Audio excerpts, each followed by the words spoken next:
I want us to quickly reflect on that last example with the coffee drinker, because there's two possible explanations for the fact that 72% of our subjects preferred fresh to instant coffee. So one explanation is that the skeptic really is correct that only 50% of people would prefer fresh brewed coffee, and you just happen to get a really unlikely outcome. It's kind of like the lottery. It's not very likely to win the lottery, but people do win it. It's an unlikely outcome, but it certainly does happen.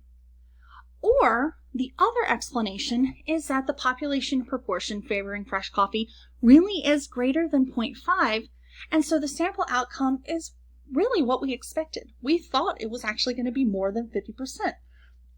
So how do we know which option or which explanation is right? Well, we use that probability that we came up with, and the probability of seeing 72% was 0.001. So that's so unlikely to have happened just by chance. And so we're going to decide that explanation 2 is more likely. And so in these tests of significance, you're going to be picking which explanation you think is more likely. Either the assumption, the claim, is the more likely scenario, or the alternative that you're going to come up with. And we decide which one is more likely by finding those probabilities. If your probability is greater than 0.05, you'll go with the original claim. If your probability is less than 0.05, then you're going to go with what's called the alternative. And so we need to have a few definitions, and before we get to those, we want to recognize that in most studies, we are trying to look for some effect in the population. Okay, we want to see that something really is affecting something else. For example 1, we were suspecting that a majority of coffee drinkers would prefer fresh brewed coffee. So with these statistical tests, you always start with the assumption that that effect is not present. Then you're going to be looking for evidence against that claim in favor of what we hope to find. And that's really important here. You start by assuming that what you suspect isn't true, okay? So you kind of go with a status quo, and then you look for evidence against it. So how do we do that? Well, first we make what's called a null hypothesis. And so that's just the claim that we're going to assume to be true, and it's going to be the claim that we are testing in the statistical test.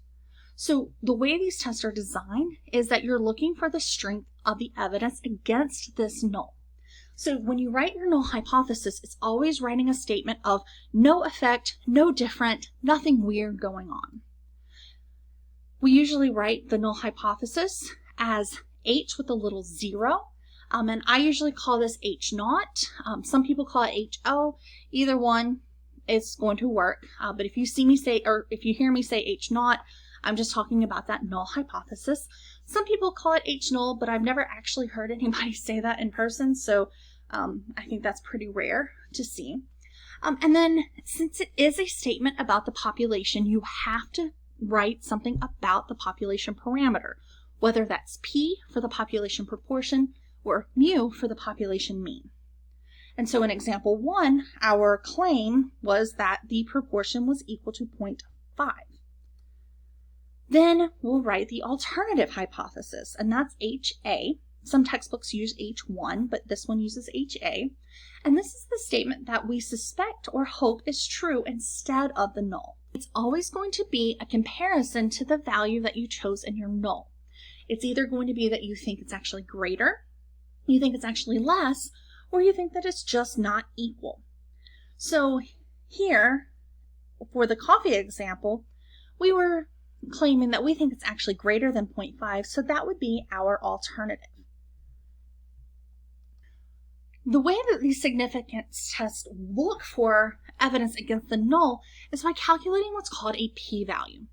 So we are trying to determine if the evidence is strong by determining if the outcome we observe would rarely occur if the null hypothesis is true, but is more probable to have occurred if the alternative hypothesis is true. So we already kind of talked about this, but it would be surprising for us to see 36 out of 50, or 72% of people favoring fresh coffee, if in reality only 50% or half would feel that way? So how surprising really is it? Well, we're going to answer that by giving a probability. And this probability is going to be defined as the probability of getting an outcome at least as far as the actually observed outcome from what we would expect when the null hypothesis was true. Now, I know that's kind of wordy, so let's break it down a little bit. First part of that definition I want us to look at is this at least as far from what we would expect. So what counts for that is going to depend on your alternative and your null. So you have your null and you have your alternative. If the alternative is greater than that null value, then at least as far or more is going to be that value or greater. If you're looking for an alternative where it's less than, then at least as far is going to be that value or lower than. Now, sometimes we'll be doing what's called a two-sided test where we just say it's not equal to, in which case we are going to get a value and you either go above or below and then multiply by 2 because you didn't really know which one, if it was supposed to be greater than or less than. All of that's done by the computer, but I do want you to think about where that value is coming from. So in that taste test, the probability that we're looking for is the probability that 36 or more of 50 subjects would favor fresh coffee. If that null value was true and it really was 0.5, then the probability that we would have seen 36 or more is 0.001. That's such a small probability that we have good evidence that the null hypothesis is not true. So we give a special name to that probability that's computed assuming the null is true, that the sample outcome would be as extreme or more extreme than the actually observed outcome, and that's the p-value of the test. So the smaller your p-value, the more evidence or the stronger the evidence is against the null. In practice, you're going to be using computer software to calculate the p-value. It can be done by hand, but that's not how we usually are going to do this. But when you read studies that are published, a lot of times you will see a p-value reported in that study. Now, if any of you go into a field that does publish study results, you'll probably hear that the p-value is kind of going out of favor, and it is, but it hasn't been completely determined what to replace it with. The p-value gets abused and misunderstood in research, and so right now, the current protocol, if you will, is to give the p-value in what's called an effect size. But for right now, we're still going to stick with just how to calculate that p-value, because when done correctly, it is still appropriate. Now, we do want to recognize what these p-values say. Even though you're not going to do these tests yourself, you'll be putting them into the computer. It's kind of like with those 95% confidence intervals. We knew what that meant, even though we weren't actually calculating them ourselves. So we're going to look at an example, and this is Count Buffin's coin. And what he did all sorts of stuff, whether it was looking at evolution, estimating the number pi, he just would ask questions and would spend time trying to answer them. One question he explored was whether a balanced coin would come up heads half of the time when tossed. So he spent the time to toss a coin 4,040 times. In that, he got 2,048 heads. So that was a little bit more than half of the time. It was 0.507. So is that different enough for us to think that his coin was not balanced? Well, we can answer that with a statistics or a significant test. So first we start with our null.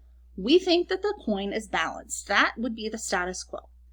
The null hypothesis is always going to be p equals or mu equals, always. So you pick a value here, 0.5, and that is referring to a population proportion. Now, we don't know which direction that coin should end up more or less if it's not balanced. So here's where we would use that not equal to. We don't know if that coin would come up more heads or more tails. We just are looking that it's not balanced, and so we would look at this not equal to. In every test, you'll have some idea of whether you're looking for something larger than your null value, something smaller, or something that's just different. Larger would be greater than, smaller would be less than, and different would be not equal to.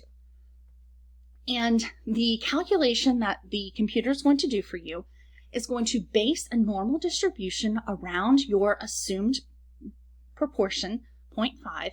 We'll calculate the standard deviation using that sampling distribution, and then we'll use the normal curve to calculate your probability.